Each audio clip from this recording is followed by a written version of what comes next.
네. 자, SQ의 영역 1번 신앙, 하나님과의 관계의 중요성. 자, SQ의 영역 6가지. 첫째는 뭐죠? 신앙. 둘째는 정체성. 셋째는 삶의 가치. 넷째는 행복의 길. 다섯째는 역경 극복. 여섯째는 우리 의식. 네. 자, SQ의 첫 번째 영역은 하나님과의 관계를 이루어가는 신앙의 영역이다. 사실 SQ의 출발점은 여기서부터 시작이 된다. 인간은 하나님의 형상대로 만들어졌기에 하나님과 하나 될 때 참된 인간의 모습을 갖게 된다. 하나님과의 관계가 없는 SQ란 그저 좀 더 성숙한 인성을 갖는 사람이 되거나 아니면 일반 철학적인 사람이 될 뿐이다. 진리 안에서 가져야 할 SQ는 하나님 안에서 이루어질 수 있다. 그가 사람을 창조하신 창조주이기 때문이다. 일반 사회에서 강조한 SQ는 이 부분이 빠져있다. 신앙의 SQ가 빠져있는 SQ는 올바른 SQ가 될 수가 없다. SQ의 중요한 영역인 정체성, 가치 찾기, 참된 행복, 찾아가기, 역경 극복하기, 우리의 의식 갖기 등은 모두 시작점이 하나님과의 관계에서 이루어지기 때문이다. 자, 영적 SQ의 중요성. 여기서는 이제 신앙 SQ예요. 사람은 신이 아니다. 따라서 아무리 꿈을 꾸고 창조적인 능력을 발휘한다고 해도 어느 단계에 가면 한계를 느낀다. 그리고 하나님을 떠나서는 보이지 않는 세계, 자신의 내면의 세계, 미래의 세계는 전혀 알 수 없다. 이것은 모두 하나님의 영역이기 때문이다. 그래서 SQ 영역 중에서도 가장 중요한 것이 바로 하나님과의 관계 영역이다. 자, 근데 이제 우리가 이 부분을 이제 다루면서 제가 많이 고민하고 이제 조금 방향을 잡으려고 하는 것은, 그렇다면은 이 재능, 쉽게 말하면 이 교회 다니는 아이들이 과연 이게 재능으로서의 역할을 해주고 있냐는 거야, 이게. 그러니까 아까도 이야기했지만은 애가 가서 말씀 듣고 배우고 하는데 이게 지금 이 아이의 삶에 어떤 영향력을 미치고 있냐는 거예요. 네. 그러니까 지금까지 우리는 영향력을 미치는 거는 그냥 알아서 그냥 냅두고 우리는 그냥 하나님 이야기만 해주고 전달해주기만 하는 거지, 영향력이 되고 있는지 안 되고 있는지, 안 되고 있다면 이유가 뭔지 분석하고, 그래서 영향력을 미칠 수 있는 신앙을 가질 수 있도록 만들어주지를 못했다는 거예요, 이거. 그러니까 이 부분을 명확하게 그게 딱 나타나야 돼요. 다니엘은 어땠어요? 다른 교육받는 사람들보다 다니엘의 영성, 이 SQ 지능은 그 다니엘의 지혜를 10배나 더 뛰어나게 했다고요, 이게. 뭐 이런 게 있어줘야 되는 거야. 뭐 도덕적인 면, 또 어떤 그런 EQ적인 면, 이런 것들에 대해서 영향력을 미치는 SQ를 만들어야 되는데, 예, 그러려면은 그렇게 하기 위해서는 지금 같은 공과가 아닌 어떤 방향의 이 성경 교육이 아이들로 하여금 그런 영향력을 미칠 수 있는 방향으로 이끌어 갈 수 있겠느냐는 거예요. 결국 그것도 사람이 하는 거고 리더자가 하는 거고 교사가 하는 거고 그런 거예요, 이게. 그러니까 어떻게 이끌어 주느냐. 성경 공부한 내용을 사회 속에서 자기가 영향력을 미쳐야 될 어떤 중요한 부분으로 볼 거냐 안 볼 거냐. 이거를 가지고 부모가 과연 집에서 어떤 대화를 나눌 수 있을 거냐. 이래야만 그것이 아이들이 그 신앙생활을 해서 뭔가 영향력이 뛰어난 거예요, 이게. 영향력을 미쳐야 말할 수 있는 거예요, 우리는.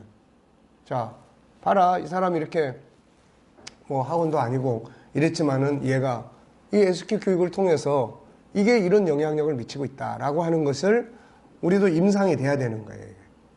네.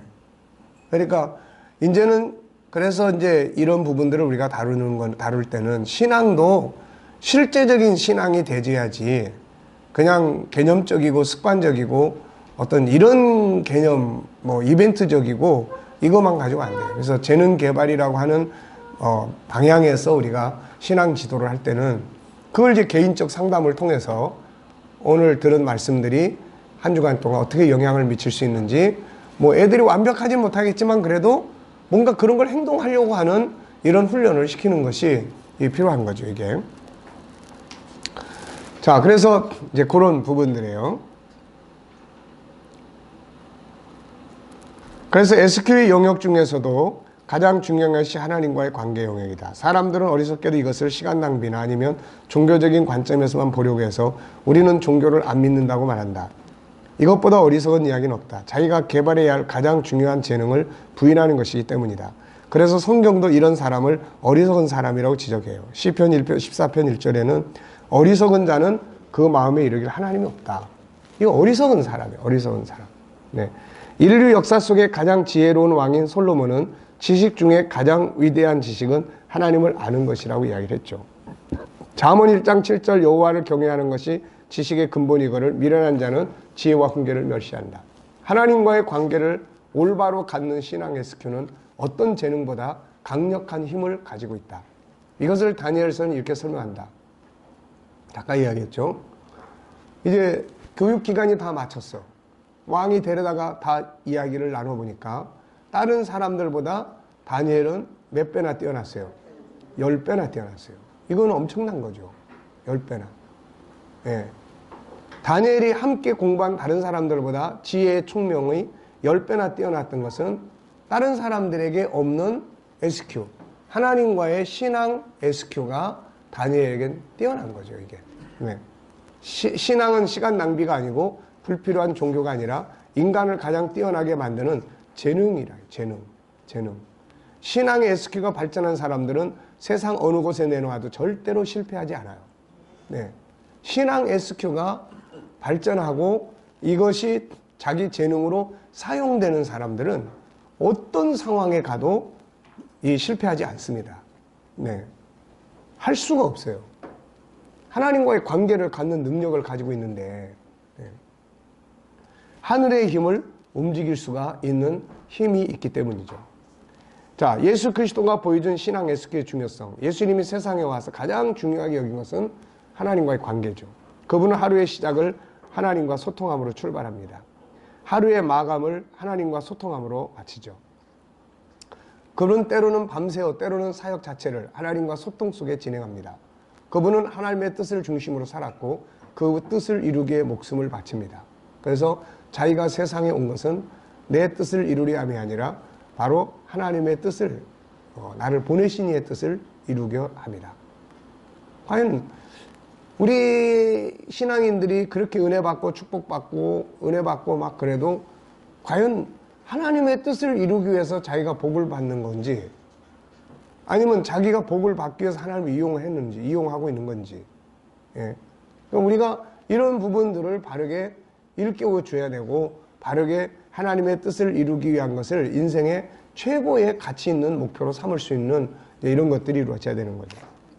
자, 이 같은 그분의 삶의 결과 올바른 가치를 살았죠. 왜냐하면 하나님이라는 분이 기준이다 보니까 올바른 가치에서 떨어져 나갈 수가 없는 거예요. 이게 수많은 기적, 스스로의 행복과 즐거움, 인류를 구원하고 세상과 사람들에게 엄청난 영향력을 미치고 하나님의 영광을 받고 본인도 하늘과 땅에서 영광을 얻는 승리자, 성공자가 된 거죠. 이게 빌립보 2장 5절로 11절에 하나님께서 그를 높이신 이야기예요.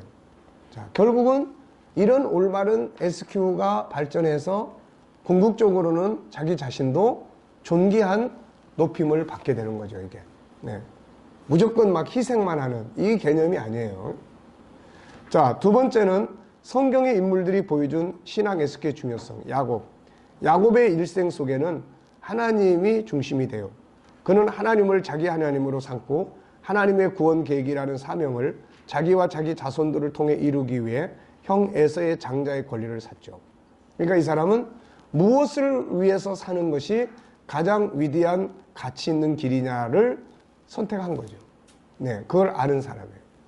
그래서 자기 할아버지, 아버지의 삶을 옆에서 항상 지켜봤을 거 아니에요. 성장하면서.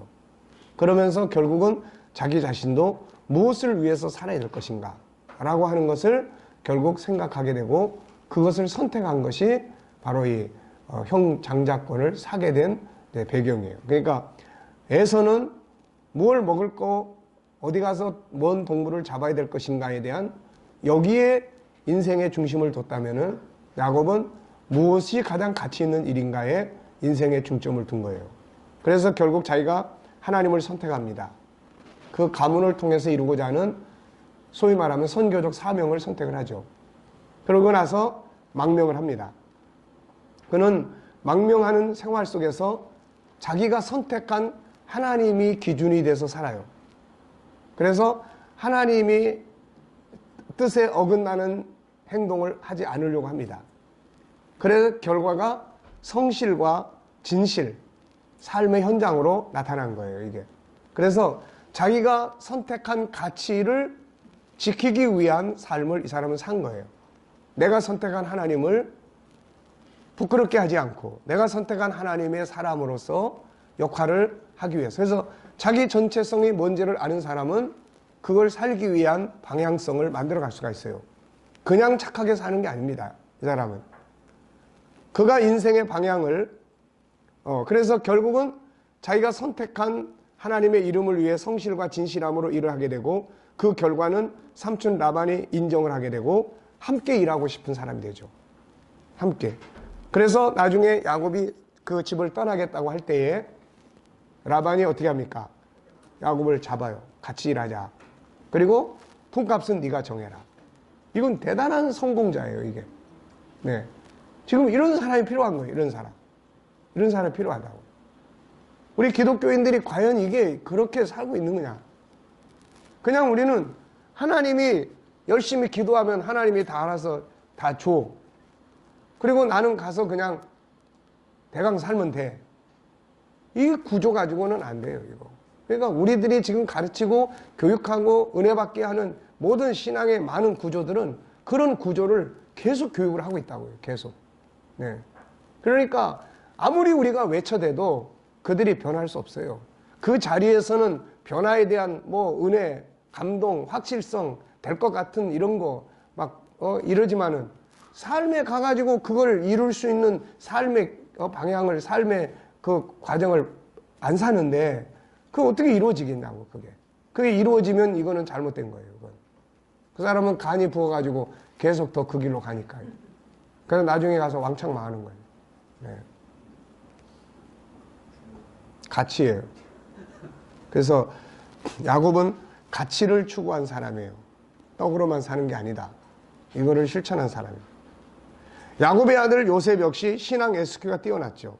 그는 아버지 야곱의 사랑받는 아들이었지만 형제들의 미움을 받아 애굽으로 노예로 팔려갑니다. 그런데 그는 엄청난 상황을 다스리고 통치했고 마침내 애굽의 총리가 돼요. 그리고 자기를 팔아버렸던 형제들 포용하고 그들의 가족들까지 다 부양해줘요. 어디서 이런 힘이 나오는 것인가, 이게. 예? 예, 이게 SQ예요. 그가 발휘한 SQ의 능력은 뭐예요? 우선은 하나님과 하나 되는 거예요. 노예로 팔려가서 주위에 교회도 없고 지도자도 없고 그런 속에서 그가 얼마나 이 부분을 중요하게 여기었는지를 알 수가 있어요. 창세기 39장에 하나님, 여호와 이 단어가 9번이나 나와요. 여호와께서 요셉과 같이 하셨다. 이런 단어가.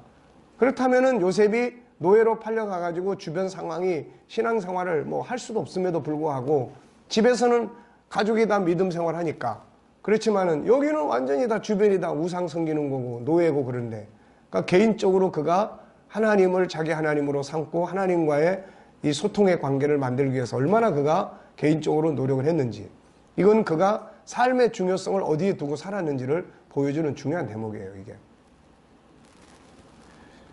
그리고 하나님과 하나 되고 보니까 지금 벌어지는 일들이 다 하나님 안에서 보니까 이게 뭐 형제들이 자기 미워서 팔아버린 게 아니야. 바로 하나님의 뜻이 있다. 그래서 나중에 형제들을 만났을 때 나를 여기 보낸 것은 당신들이 아니다. 이게 바로 그 고난을 이길 수 있는 힘이었죠, 이게. 그 속에서 그는 사람에 대한 원망을 버렸고 현실에 대한 수용할 수 있는 능력이 생겼고 함께 주도적인 업무적 능력을 발휘함으로 이게 바로 IQ예요. 업무적 능력. 업무적 능력은 IQ 쪽입니다. 올바른 생각이 들어가니까 열심히 사는 거야. 예. 생각하고 사는 거야. 그러니까 자기가 맡은 업무가 발전할 수밖에 없어요. 네. 그냥 적당하게 하고 뭐 월급이나 받고 그냥 적당하게 시간만 보내고 이런 개념을 가지고는 안 됩니다. 지금 우리 사회는 뭐 정해진 시간 52주 이 시간 일하고 또 뭐하고 막 이런 개인의 권리를 강화시켜주기 위해서 그런 제도들을 많이 만들어요. 그런데 이게 이제 올바른 사람들에게 올바른 관계 속에서 이게 주어져야 되는데, 그렇지 않고 된 데서는 이게 업무를 발전시킬 수가 없어요. 그리고 사회 구조도 개인주의, 노는주의, 요령주의, 시간만 때우는 주의. 서구 사람들은 그렇게 해줘도 자기들이 할 역할을 할 수 있는 SQ가 기본적으로 사회적으로 문화화되어 있어요. 문화화. 전에 그 애플사에선가 그쪽에 사람들을 이렇게 다큐멘터리로 촬영했어요. 그 지역, 거기 사람들이 일을 어떻게 하는지. 애플인지 그때 인공지능 만드는 그 회사예요. 근데 그 회사가 하는데 출퇴근이 자유로워. 해도 되고 안 해도 돼. 직원이 한 300명 되는데 그 중에 박사학위가 한 200명 이상 되고, 그리고 회사에 와서도 놀든 일하든 아무도 상관할 사람이 없어. 뭐 퇴근을 하든 가서 잠을 자든 운동을 하든. 근데 뭘 하든 어디에 있든 간에 사고가 움직이는 거예요, 이게. 이게 움직이는 거예요, 이게. 그래서 자기 역할을 하는 거야. 창의력을 내놓는 거예요. 근데 우리는 일 딱 끝나면 생각도 다 꺼버려. 생각도 다 꺼버려. 생각은 살아서 움직여야 되는데 생각도 다 그냥 다 꺼버리고 그냥 삶을 완전히 다 일과는 상관없이. 그러니 이게 발전합니까? 안 되는 거예요, 이게. 네. 그러니까 우리가 그런 기본적인 마인드가 안 깔려 있는데 그런 삶을 이렇게 구조적으로 만들거나 하다 보면은, 물론 이제 그런 제도가 인간의 자유와 존엄성을 위해서 반드시 필요해요. 그렇지만은 그런 기초적인 것들이 안 깔려 있는 데서는 요령만 부리는 사람을 만들게 되고, 그러다 보면은 결국은 자기 자신에게도 유익이 안 되죠, 이게. 네. 그래서 참 어려운 시대를 우리가 살고 있습니다. 서구 사람들은 사회 구조가 SQ가 기본으로 깔려 있어요. SQ, EQ가. 네. 그래서 상대방을 배려하는 거, 이런 게 깔려 있다고요. 근데 우리는 이런 걸 공부를 해야 돼. 이게 학문으로 공부를 해서 알아야 된다는 게 참 이게 어려운 거예요. 이게 답답한 거예요. 예.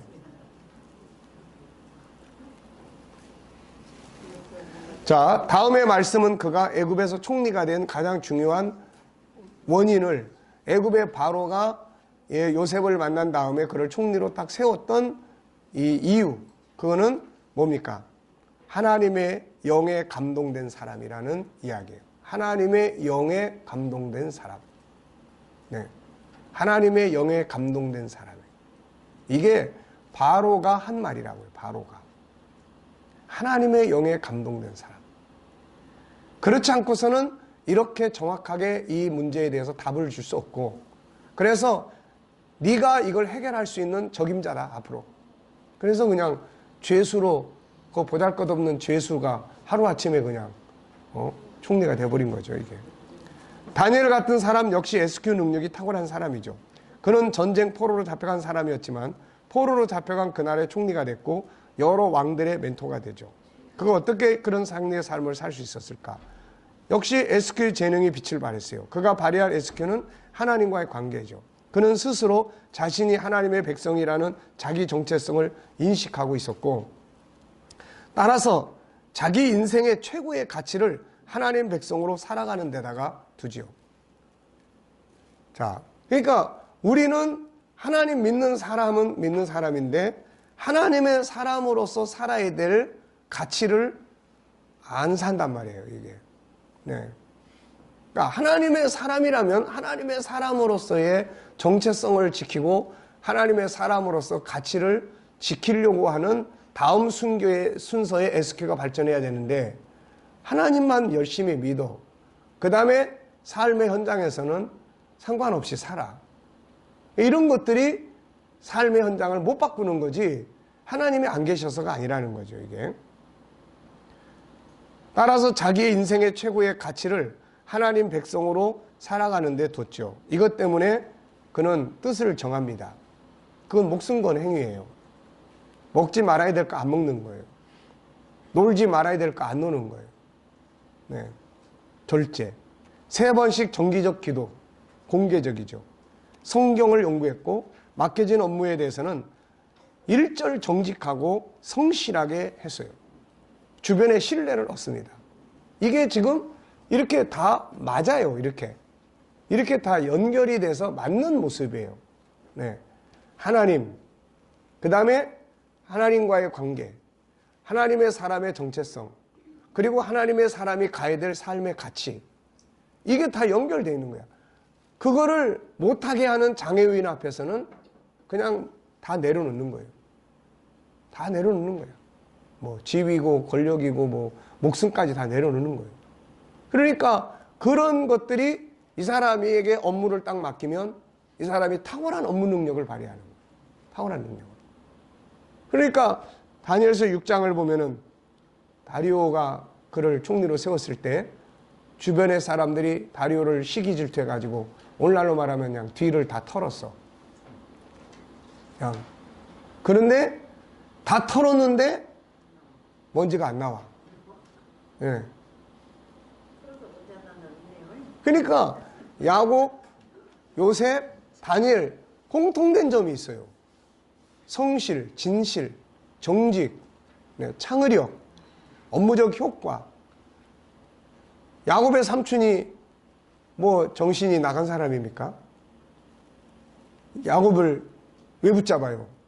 네. 필요 없는 일꾼, 자기 집에 손해를 끼치는 일꾼, 업무에 성과가 없는 일꾼이라면 나간다고 그럴 때 고맙다고 그러고 가라고 그러지. 근데 자기 집이 잘 되니까, 자기 집이. 그런 직원을 채용을 하면 자기 회사가 잘 되는데 누가 그런 회사, 그런 직원을 내보내려고 그래요. 예. 전에는 목사님 야곱에 대해서 그 이름 그대로 간사한 자다, 혹은 뭐 발뒤꿈치 같은 자다, 그다음에 신봉하는 뭐 그런 거 해가지고 자기 양반 실한 걸로만 장게 부리다. 아버지 속여서 갖고 그리고 좀 안 좋게 얘기했는데도 진실 성실 그런 식으로 했던 건가요? 그렇죠. 그러니까 그걸 좋게 보는 이유는 예수님의 침노의 정신이 야곱에게 있는 거예요. 야곱이 만약에 아버지의 재산을 자기 것으로 만들기 위해서 그런 행동을 했다면은 그거는 아주 보잘것없는 야비한 사람이죠. 근데 야곱이 얻으려고 한 거는 하나님이에요. 하나님. 그러니까 예수님은 강청하는 기도, 뭐 침노하는 자, 이게 일반적인 세상 속에서의 상식적 이야기가 아니에요. 이거는. 근데 하나님과의 관계에서는 그런 거예요. 네. 그래서 야곱을 우리가 천국의 침노자의 대표적인 인물로 보는 거예요. 왜? 그가 추구한 거는 가치를 추구한 거죠. 가치. 그 가치를 추구하기 위해서. 자, 어디까지 이야기했죠? 그래서 주변의 신뢰를 얻었다. 물론 자기의 가치를 지키기 위해 감옥에도 갔어요. 결국에 그는 승리자가 됩니다. 그의 이 같은 신앙적 SQ의 탁월성은 당시 일반적인 IQ만을 공부하던 다른 사람들에 비해 지혜가 10배나 뛰어났다고 기록하고 있죠. 자, 이게 10배나 뛰어난 지혜를 가질 수 있다면 그 교육 방법을 선택을 해보지 않겠습니까, 이거? 네.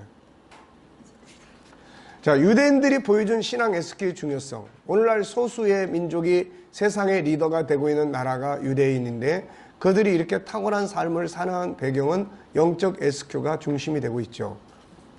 그들은 만 3살만 되면 아이들에게 율법책에 꿀을 발라서 그걸 먹어보게 하므로 율법이 그만큼 달고 맛있는 것임을 인식하게 했고, 엄마들은 아이들의 잠자리에서 율법을 읽어주고, 초등학교 때 고등학교까지 그들은 구약 성경 전체를 공부하고 신약은 인정하지 않죠.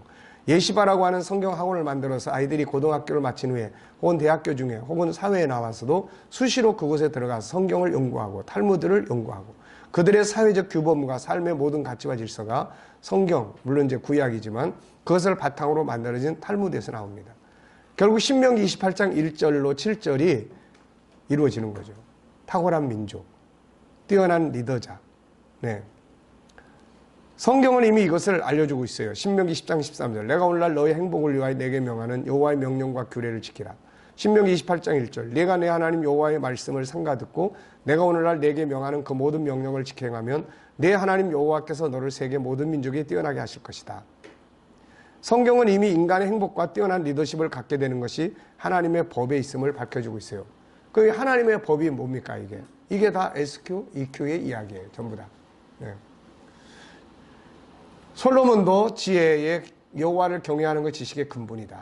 자기 혼자 삶을 살아가는 사람보다 하나님과 함께 살아가는 사람이 훨씬 더 능력 있게 세상을 살아간다는 이야기죠. 그래서 혼자서 인생을 살면 안 된다. 시편 127편 1절 여호와께서 집을 세우지 아니하시면 세우는 자의 수고 헛되며 여호와께서 성을 지키지 아니하시면 파수꾼에 깨어 있음이 헛되도다. 아침부터 저녁까지 수고하는 것이 다 헛되다는 거죠. 그러므로 여호와께서 그의 사랑하시는 자에게 잠을 주시는도다. 평안을 주신다는 거죠. 그게 수고예요. 그러므로 하나님과의 관계를 갖는 SQ가 모든 재능 연구에 앞서 훈련돼야 한다. 그러니까 우리가 이제 연구해야 될 건 그거예요.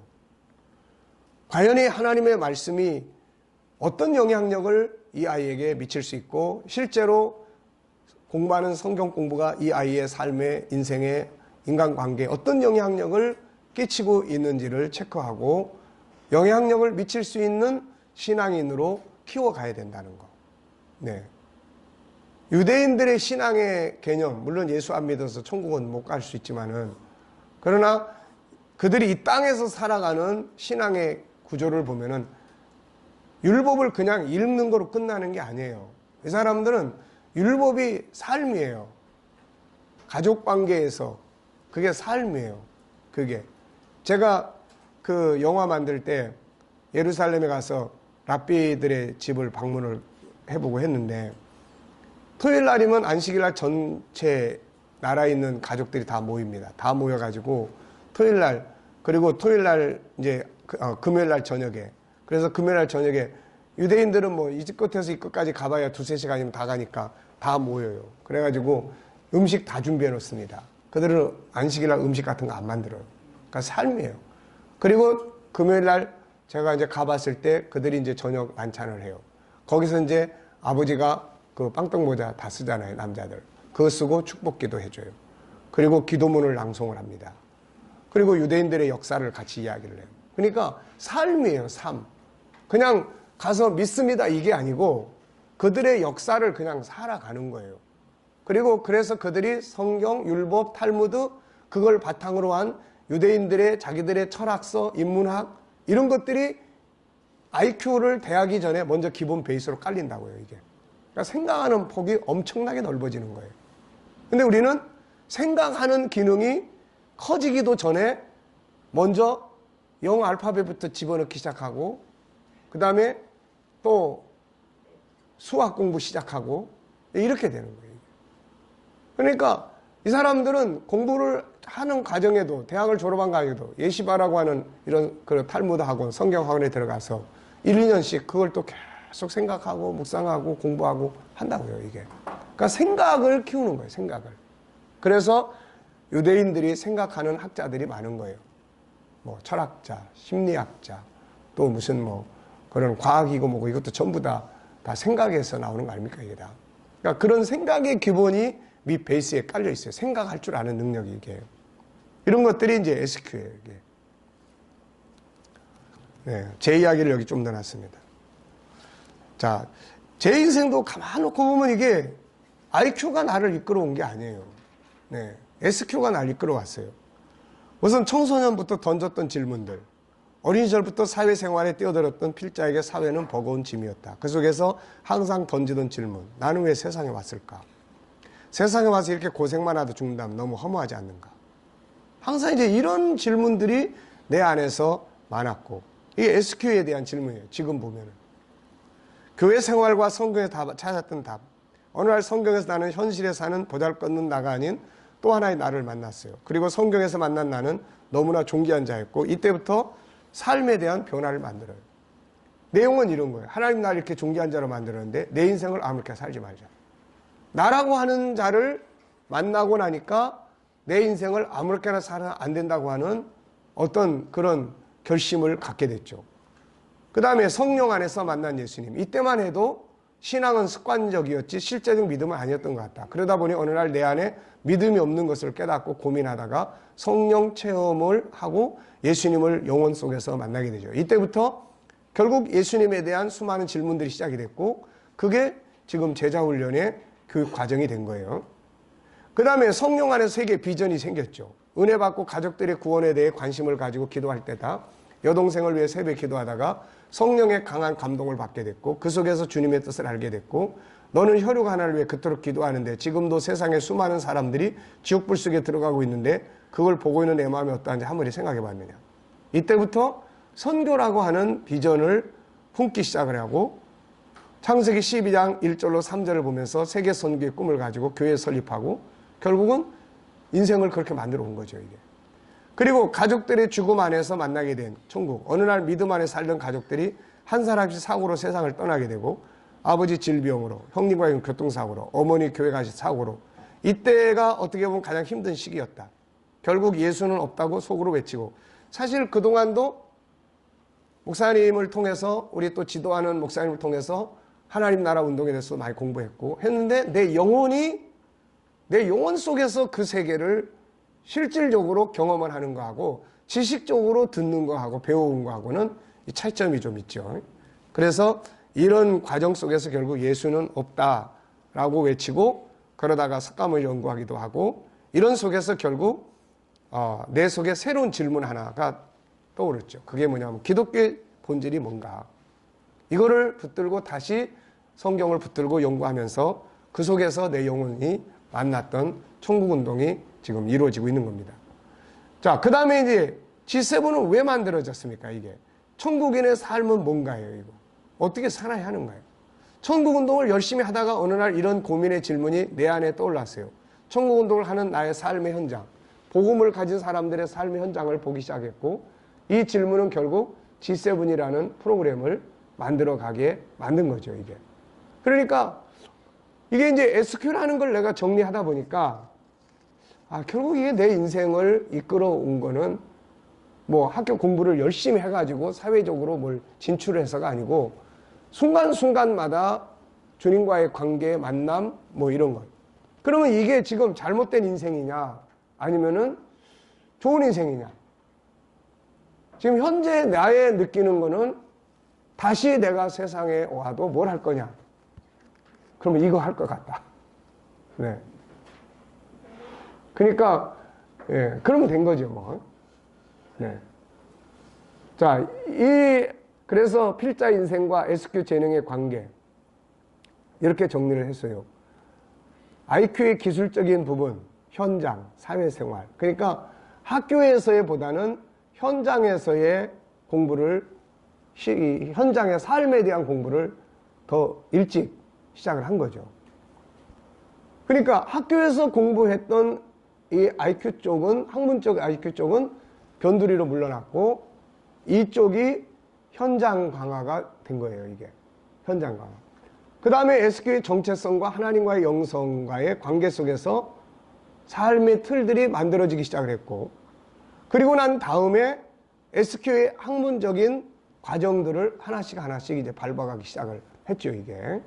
그래서, 이제 결국은 남부대학까지 가가지고 결국 교육대학원을 마무리하게 된 거죠. 그러니까 어떻게 보면 그런 IQ 쪽의 학문을 거쳐서 내가 삶의 틀을 만들어간 게 아니고 결국은 현장, 어려운 환경 속에서 하나님과의 관계, SQ, 그리고 현장의 사역의 현장, 그리고 난 다음에 그걸 보완하기 위해서 IQ 쪽에 학문적 교육들을 하는 이런 이제 과정들을 밟아오게 된 거죠, 이게.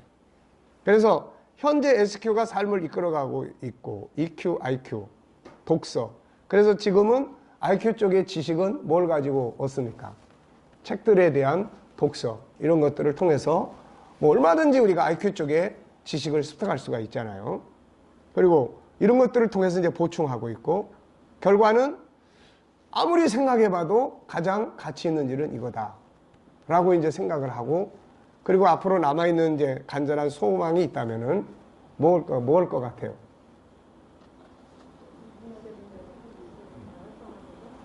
SQ를 이 재능 개발을 분명하게 제대로 만들어서 살아있는 신앙 이걸 공부한 청소년 문제 해결 하여튼 이 청소년 문제에 대한 아이들 문제에 대한 답을 난 찾는 게 내 인생의 마지막 목표예요, 이게. 그래서 그것만 딱 찾아놓으면은 이 개척교회 작은 교회 목회자들도 충분히 앞으로 계속해서 그런 사회와의 연관성 속에서 목회를 할 수 있겠다. 이제 이런 부분들을 이제 마지막 비전으로 갖고 있습니다. 그래서 이제 모델로 지금 우리 교회를 모델로 이제 만들어야 돼요. 모델로. 근데 초기에는 이제 반대들도 많이 했지만은 이제는 이제 많이들 공감도 하고, 예, 그래서 이제 이번에 부모 교실을 핵심적 타켓으로 출발을 지금 하게 돼요. 그리고 나서 SQ에 대한 아이들에 대한 교육 프로그램, 이게 부모와 아이들이 과연 이 부분에 대해서 어느 만큼 협력하고 갈 수 있을 거냐. 그리고 이거를 과연 분명한 거는 이거는 되는 운동이야. 이건 되는 운동인데 되는 운동도 그렇잖아요. 누가 참여를 해줘야 되는 거지 이게. 그러니까 되는 운동이에요. 왜? 아이들을 상대를 해보면은 알아요. 그래서 아이들도 그냥 모아놓고 보편적으로 교육하는 거 가지고는 안 돼요.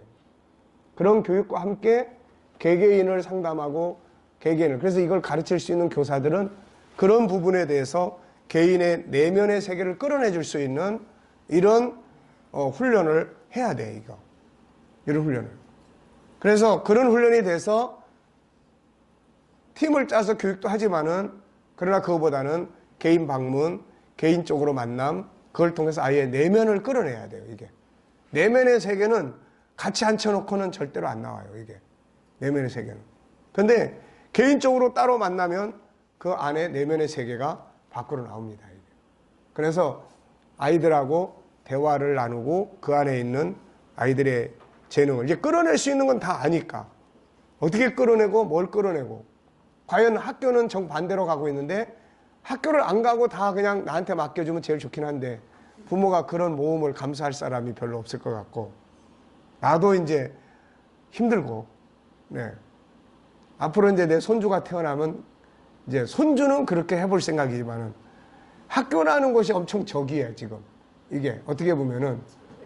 예. 그래가지고 안 보낼 수 없으면서도 우리가 교육하는 걸 싸그리 그냥 없애버리는 그런 거. 실제 이 교회에서 말씀 잘 듣고 가지만 학교 가면 완전히 딴 세상이 펼쳐져 버리는, 이거를 어떻게 조화 있게 극복해 나가고 그 속에서 다니엘 같은 정신과 이런 것들을 만들어 갈 수 있는 사람으로 만들어낼 거냐는 거예요. 네. 자, 데일 카네기가 증언하는 신앙의 중요성. 인간관계학의 선구자인 데일 카네기의 글을 통해서 신앙 SQ가 인간의 삶에 있어 얼마나 중요한지를 정리합니다.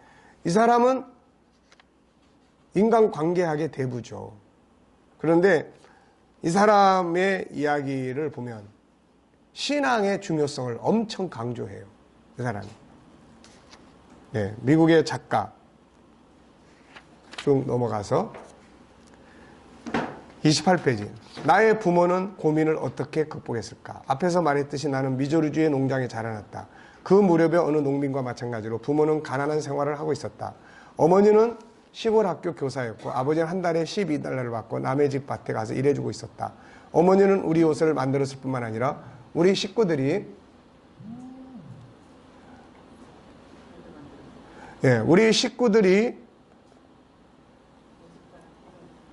옷을 빠는 비누도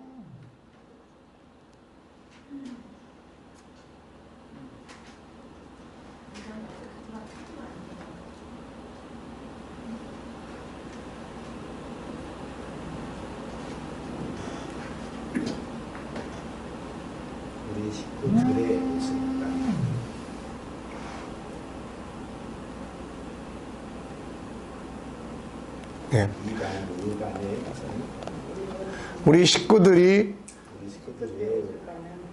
네. 우리 식구들의 옷을 빠는 비누도 만들었었다. 우리 집에는 1년에 한 번씩 돼지를 팔 때가 아니곤 돈이 없었다. 버터나 계란을 가지고 가 식료품점에서 밀가루며 설탕이며 커피와 바꿨다. 내가 12살 때 받은 한 해의 용돈은 50센트도 안 되었다. 독립기념일의 축제에서 아버지가 10센트를 주었을 때 나는 세계에서 으뜸가는 부자가 된 것 같은 기분이 들었다.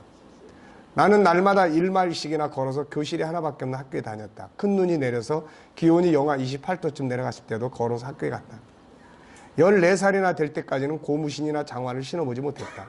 길고 추운 겨울 동안 나의 발은 늘 젖어서 차가웠다. 어린 마음에 나는 겨울에는 누구나 그런 것이라고 생각했다. 아버지와 어머니는 하루에 16시간이나 열심히 일했지만 항상 빚에 쪼들려 허덕였다.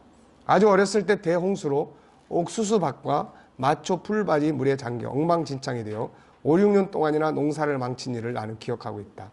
해마다 콜레라로 돼지가 죽어 그걸 태우는 냄새로 속이 메스꺼웠던 일이 지금도 생각난다. 수해를 입지 않았던 한 해가 있었다. 옥수수가 풍작이다. 우리는 송아지와 새끼 돼지를 사서 옥수수로 그놈을 살찌겠다. 그러나 결과는 수해 때나 마찬가지다. 시카고의 가축 시장에서 가축 시세가 폭락되어 우리는 애써 키웠지만 겨우 $30를 벌었을 뿐이다. 꼬박 1년을 일해서 $30. 뭘 해도 손해를 봤다. 물론 이때 당시의 달러 가치와 지금은 좀 다르겠죠. 아버지는 새끼 노새를 사들여 3년 동안 사람까지 고용해서 길러 키웠다. 그런 다음 배에 싣고 테네주의 멤피스로 갔다. 그런데 노새는 3년 전에 상값 이하로 팔렸다. 그러니까 뭘 해도 안 되는 거예요. 10년 동안 온 가족이 열심히 일했지만 돈을 한 푼도 생기지 않고 빚만 늘었다. 밭은 저당 잡혔고 갚아야 할 이자도 빌리기 일쑤였다. 저당 잡은 은행은 아버지에게 욕설을 해대며 밭을 압류하겠다고 위협까지 했다. 아버지는 47세였는데 30년 동안 피땀 흘려 부지런히 일한 결과는 빚과 굴욕감 뿐이었다. 그것은 너무 가혹한 일이었다. 아버지는 고민했다. 그래서 건강을 잃었다. 날마다 밭에서 육체노동을 하는데도 식사를 잘못해 약을 사드셔야만 했다. 그래서 아버지는 날로 여의어갔다. 의사는 어머니에게 이러다가는 앞으로 반년도 더 살지 못할 것이라고 했다. 아버지는 몹시 고민한 나머지 더 오래 살기가 싫어지기까지 했다고 한다. 아버지가 말에게 먹이를 주거나 암수에 젖을 짜기 위해 외양간에 갔다가 돌아오는 시간이 늦어지면 어머니는 아버지가 혹시나 외양간에서 목을 메어 자살이라도 하지 않을까 염려하시며 외양간으로 아버지를 찾으러 가곤 했다는 이야기를 들려줬다. 그리고 어느 날 돌아오는 길에 아버지는 다리 위에서 말을 세우고 마차에서 내려 오랫동안 흐르는 강물을 구워보다가 차라리 그냥 뛰어내려 모든 걸 끝내버릴까 하고 생각한 적도 있었다고 한다. 뒷날 아버지는 왜 그때 뛰어들지 않았는지 그 까닭을 나에게 말해줬다. 그것은 어머니가 늘 인간은 하나님을 사랑하고 그 십계를 지켜가기만 하면 모든 일이 잘 돼갈 것이라고 진심으로 믿고 있었기 때문이었다고 했다. 과연 어머니는 옳았다. 나중에 모든 일이 다 잘 되어 나갔다. 아버지는 그 뒤 42년 동안 행복에 살다가 99세에 돌아가신 것이다. 이 고통과 가슴 아프기는 기간 동안에도 어머니는 결코 고민하지 않았다. 어머니는 그 마음의 괴로움을 하나님께 호소하고 있었던 것이다. 매일 밤마다 우리가 잠들기 전에 어머니는 성경의 한 장을 낭독하셨다. 어머니와 아버지 중 어느 한 분이 그 마음을 따뜻이 위로해주는 예수님의 말씀을 읽을 때도 있었다. 내 아버지 집에는 거할 곳이 많이 있나니 나 거기에 가서 너희들을 위해 있을 곳을 마련하리라. 나 있는 곳에 그대 또한 있으리라. 그런 다음에 우리는 무릎을 꿇고 하나님의 가호를 비는 것이었다. 윌리엄 제임스가 하버드 대학의 철학 교수로 있을 때 그는 고민에 대한 최대의 처방은 신앙의 믿음이라고 했다. 독자들은 이 사실을 발견하기 위하여 하버드 대학까지 갈 필요 없다. 나의 어머니는 미주리주의 농장에서 이 사실을 발견했다. 홍수든 비지든 재앙이든 어머니 행복스럽고 씩씩한 영혼을 굴복시킬 수는 없었다. 나는 어머니가 일하면서 부르던 찬송가를 선명히 기억하고 있다.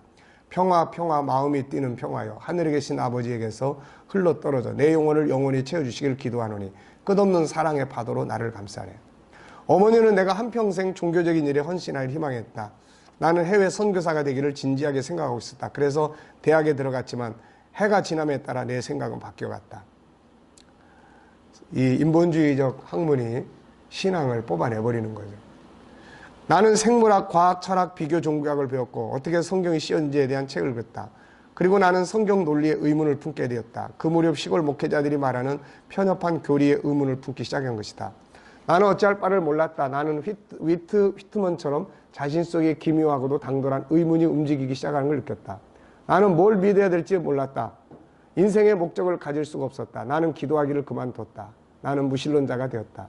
나는 삶의 계획도 없고 목표도 없는 것이라고 믿었다. 인간은 2억 년 전에 이 땅 위를 기어다닌 공룡이나 마찬가지로 어떤 목적도 없는 것이라고 믿었다. 언젠가는 인류도 공룡처럼 마찬가지로 멸망해버릴 것이 틀림없다고 믿었다. 과학은 우리에게 태양이 조금씩 식어간다는 것과 온도가 10% 떨어지면 지구상에 어떤 생물을 살 수 없다는 것도 배워 알고 있다. 나는 또한 은혜로운 하나님께서 자신의 모습을 담게 하여 인간을 창조했다는 관념에도 냉소했다. 나는 검고 차가움, 생명 없는 공간을 빙글빙글 돌고 있는 태양은 맹목적적인 힘에 의해 만들어진 것이라고 믿었다. 창조된 것이 아니라 시간과 공간이 영법으로 존재하듯이 처음부터 존재했는지도 모르는 것이다. 그런데 결국 나는 다시 종교로 돌아왔다.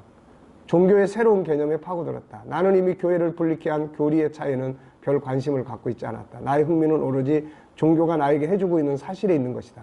그것은 마치 전기나 좋은 음식물 또는 물이 내게 베풀어주는 혜택에 대해 관심을 갖는 것과 마찬가지다.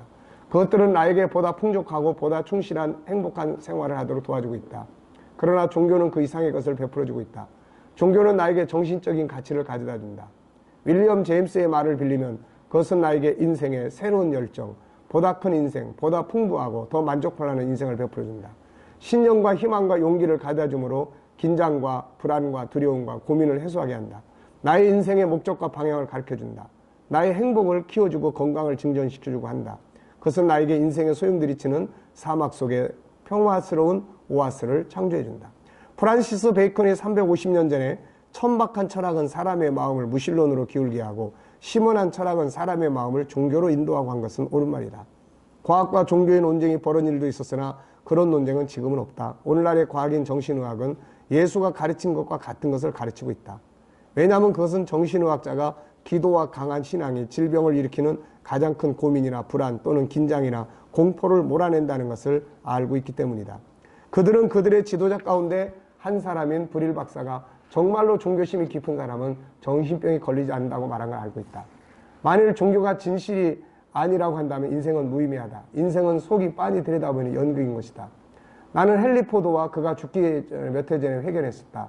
나는 회견에 앞서 오랫동안 걸쳐 세계 최대 사업체를 창립하여 경영하고 있는 형상이 그의 얼굴에 새겨져 있으려니 하고 생각했기 때문에 막상 78세 노인의 침착하고 온화한 모습을 대했을 때 정말 놀랐다. 내가 괴로움을 느낀 적은 없었냐고 그에게 물었더니 그는 다음과 대답했다. 없어요. 무슨 일이든 하나님께서 관장하고 계십니다. 하나님께서는 나의 의견을 필요로 하지 않습니다. 하나님께서 책임을 져주시는 한 모든 일은 가장 좋게 된다고 믿고 있었죠. 고민할 게 뭐가 있겠습니까?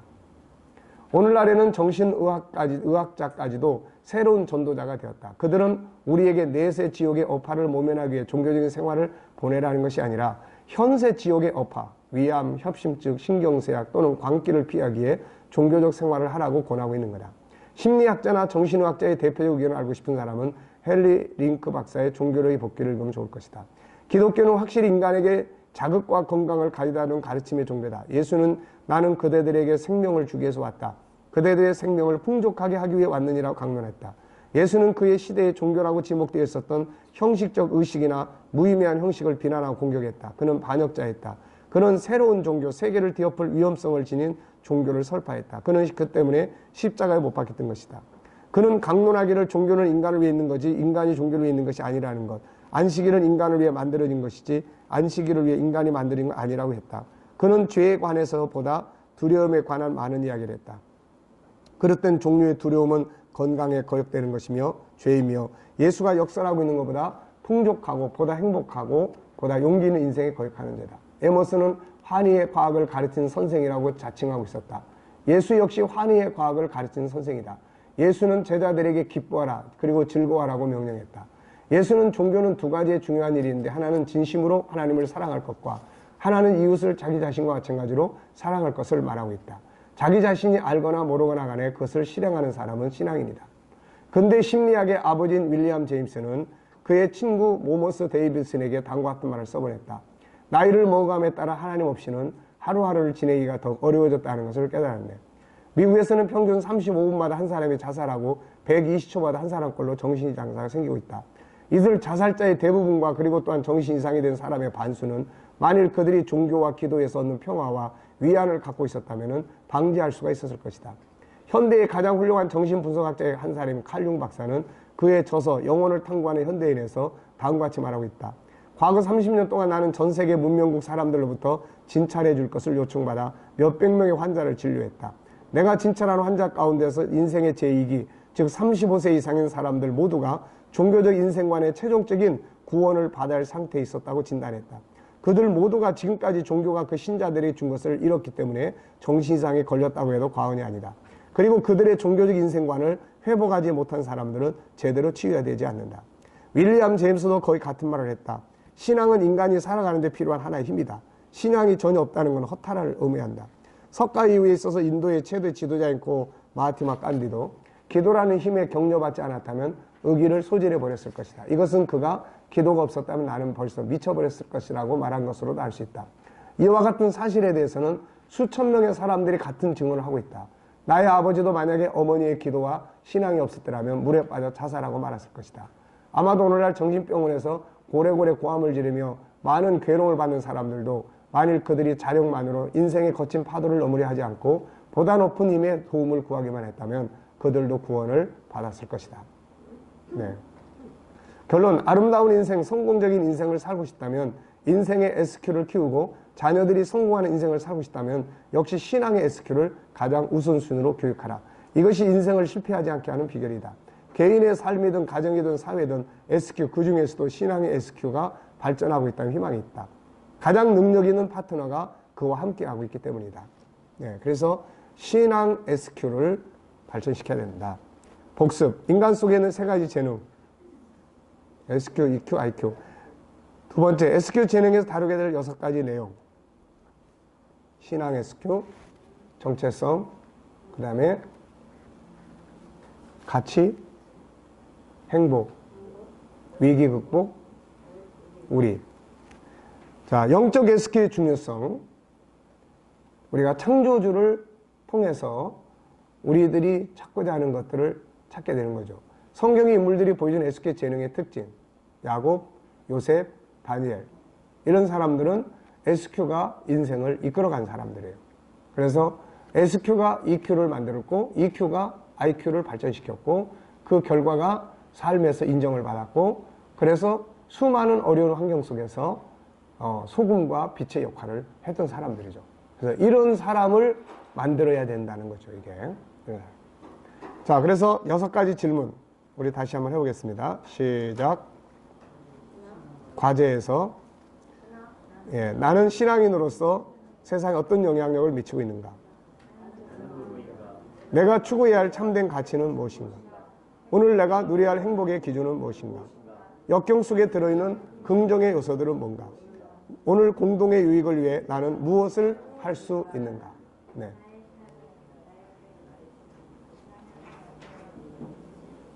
네.